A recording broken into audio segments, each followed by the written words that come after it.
Сурагчдын дүрм гэж байхгүй байсан бол ямар байх байсан бэ?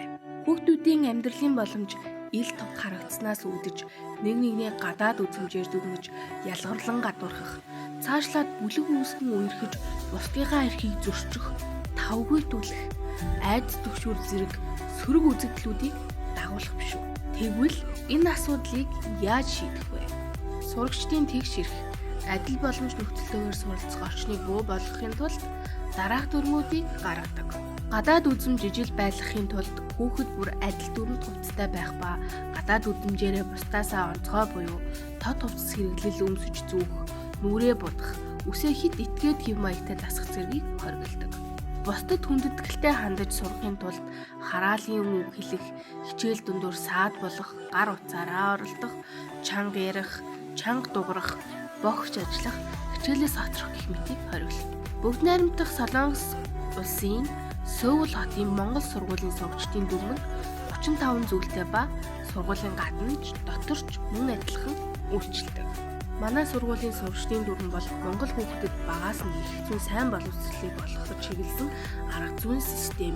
Хүүхдүүд сурагчийн дүрмээ мөрдөж хөвшүүлснээр цэвэр орчин, эрүүл, аюулгүй харилцааны дунд өөрийгөө хөгжүүлэх боломж бүрдэж, сурлаг, урлаг, спортоор хичээллэхэд илүү цаг зарцуулдаг бөгөөд цаашлаад дэлхийг гэрэлтүүлсэн хүмүүнлэг иргэн болох суурь тавигдж байна.